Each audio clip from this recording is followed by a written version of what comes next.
Olá, alunos do oitavo ano, eu sou a professora Júlia de Matemática, essa é a nossa aula de número 78. Então hoje é a nossa terceira parte sobre o estudo de triângulos, terceira e última, ok? O objetivo para hoje vai ser reconhecer e identificar os pontos notáveis de um triângulo.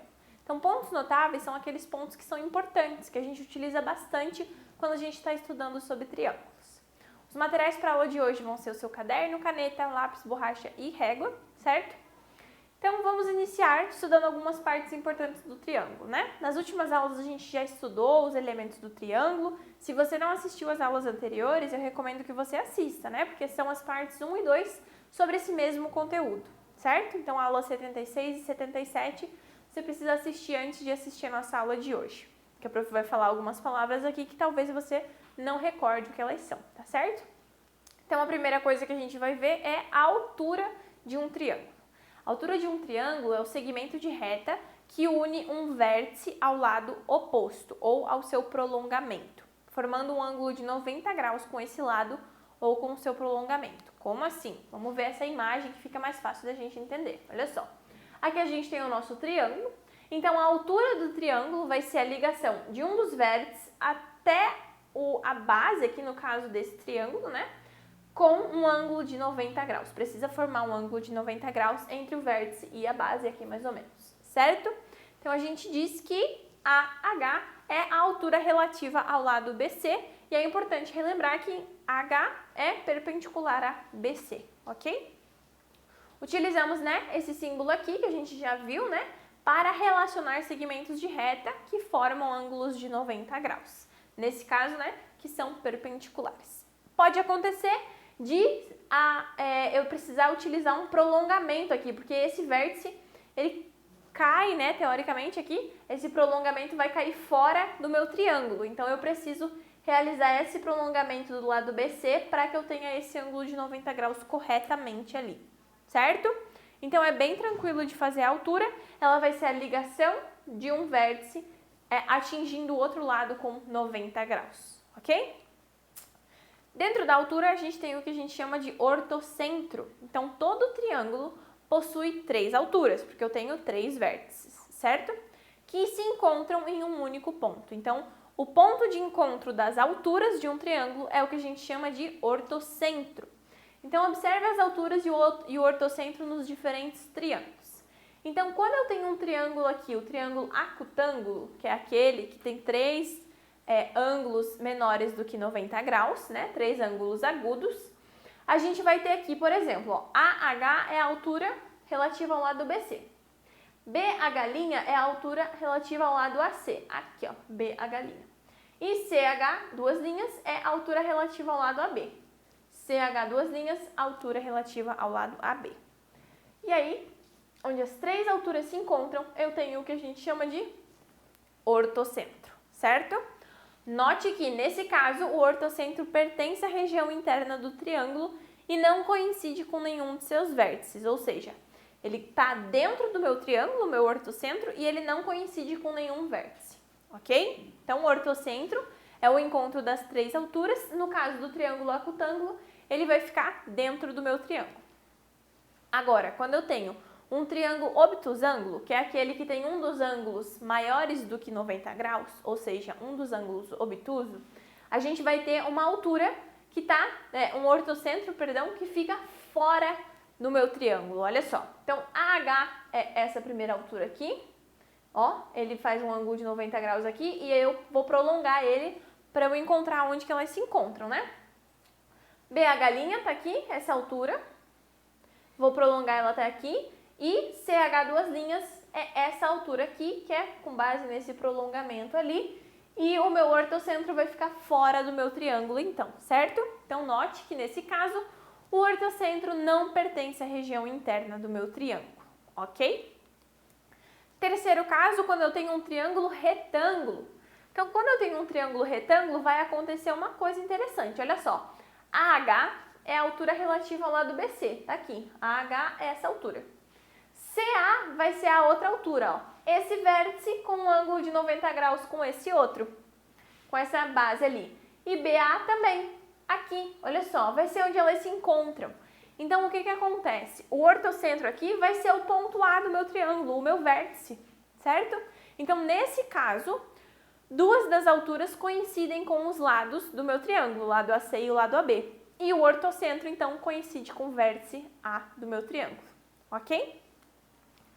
Agora, então, ortocentro era o encontro das alturas, né? Agora a gente vai estudar outro ponto notável do triângulo, a mediana. Então, antes de iniciar o estudo da mediana, a gente só precisa relembrar, né? E entender o que seria o ponto médio de um segmento. Então, o ponto M, pertencente a AB, ou seja, o segmento AB aqui, é denominado ponto médio desse segmento se M divide AB em dois segmentos congruentes, ou seja, ponto médio vai ser o ponto que divide o nosso segmento ao meio, ok?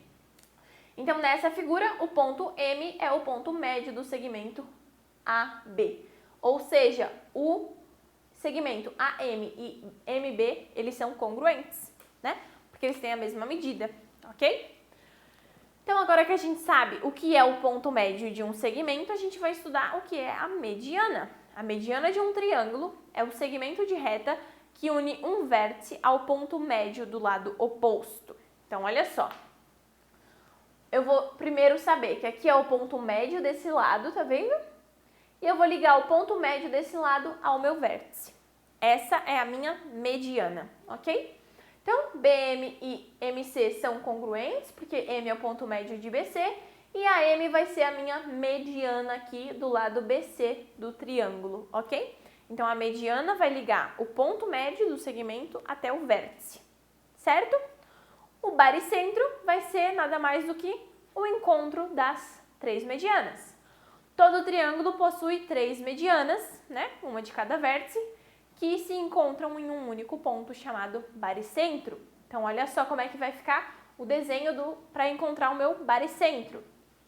A M3', a mediana relativa ao lado BC. BM', mediana relativa ao lado AC. E CM, mediana relativa ao lado AB. E G aqui é o nosso baricentro, que é o ponto de encontro das medianas. O baricentro, diferentemente do ortocentro, ele é sempre um ponto interno do triângulo. Então, ele sempre vai estar dentro do nosso triângulo ali, ok? Estudando mais um ponto notável, né? Nós vamos para a bissetriz de um triângulo. Então, a bissetriz de um triângulo é o segmento de reta que une um vértice do triângulo ao seu respectivo lado oposto, dividindo o ângulo desse vértice em dois ângulos de mesma medida, ou seja, eu vou dividir agora o ângulo em duas partes iguais. Então, ele inicia aqui, eu divido esse ângulo em duas partes iguais e eu vou prolongar esse segmento até encontrar o lado do meu triângulo ali, certo? Pode acontecer com qualquer um deles, olha só. O ângulo BAS e o ângulo CAS, esses dois aqui, eles são congruentes, por isso que eu tenho a bissetriz. E AS é a bissetriz relativa ao ângulo A. Se eu estiver trabalhando com um triângulo de outra maneira, vai ser a mesma coisa. Eu vou dividir esse ângulo em duas partes e CS vai ser a bissetriz relativa ao ângulo C, certo? Novamente, todo triângulo possui três bissetrizes, né? Porque eu tenho três vértices que se encontram em um único ponto e esse ponto a gente chama de incentro, ok? Então, isso ficaria assim, né? O desenho do incentro de um triângulo. Então, a divisão de todos os ângulos aqui, né? No meio. E aí o prolongamento dessas bissetrizes e eu tenho o encontro delas que a gente chama de incentro, ok? Observações importantes só aqui sobre o incentro. Em geral, as alturas e as medianas e as bissetrizes de um triângulo, elas não coincidem. Muito difícil que elas sejam no mesmo lugar, né? Lembrando que a altura é aquela que vai encontrar o lado com um ângulo de 90 graus. Mediana é aquela que vai no ponto médio do lado e a bissetriz é aquela que divide o ângulo ao meio. Então, esses três pontos notáveis do triângulo, eles geralmente não coincidem, a não ser se a gente estiver trabalhando com um triângulo isósceles ou equilátero. Para quem não lembra, triângulo isósceles é aquele que tem dois lados iguais e o triângulo equilátero é aquele que tem os três lados iguais, certo? Então, neste caso aqui, a gente tem um triângulo em que a altura, a mediana e a bissetriz, todas elas coincidem aqui, ó. Eu dividi o ângulo A ao meio Estou no ponto médio do meu lado BC e eles se encontram num ângulo de 90 graus. Então, no caso de triângulos isósceles e equiláteros, eu tenho essas três medidas coincidindo no mesmo lugar, ok? Mediatriz, então. Vamos ter a mediatriz ainda do nosso triângulo, né? Último, prometo. Já sabemos que o ponto médio de um segmento, né, o divide em dois segmentos congruentes. A reta perpendicular ao segmento AB que passa pelo ponto M é chamada de reta mediatriz. Então, basicamente é assim. Segmento AB, o ponto M é o ponto médio, né? Que a gente já viu que é o que divide o segmento ao meio. Se eu traçar uma reta perpendicular a esse segmento, essa reta é o que a gente chama de mediatriz, certo? Dentro do triângulo, né, a mediatriz de um lado do triângulo vai ser a reta perpendicular a esse lado, que passa pelo seu ponto médio, e a reta R, nesse caso aqui, né, é a mediatriz do lado BC no triângulo. Então, aqui eu não vou ter conexão nenhuma com o vértice do triângulo. Não vou conectar com o vértice. Eu vou só ter um ângulo de 90 graus do ponto médio dos lados, certo? E aí eu tenho o circuncentro, ou seja, todo triângulo possui três mediatrizes, né, novamente, que se encontram em um único ponto denominado circuncentro. Então, pegando as três mediatrizes, olha só, a reta R aqui é a mediatriz do lado BC, essa daqui.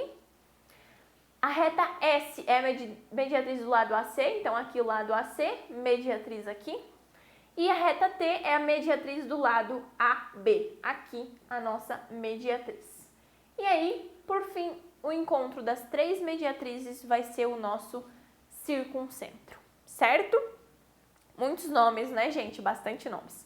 Mas é bem tranquilo de fazer, bem tranquilo de desenhar, inclusive, né? Bem tranquilo de resolver, porque são só definições bem simples e bem claras sobre o que deve ser feito com cada um desses elementos dentro do triângulo, certo? Eu espero que esse nosso estudo dos triângulos tenha sido proveitoso para vocês, né? Que vocês tenham aprendido bastante coisa durante essas nossas 3 últimas aulas. Nós aprendemos bastante informações que são muito importantes sobre os triângulos, então eu recomendo que vocês assistam novamente as aulas, caso tenham alguma dúvida. E, por favor, não esqueçam de fazer os exercícios. É nesses momentos que vocês vão aplicar os conhecimentos que a gente está estudando aqui, tá certo? A gente vai continuar estudando ainda mais coisas sobre geometria, então eu vejo vocês na próxima aula.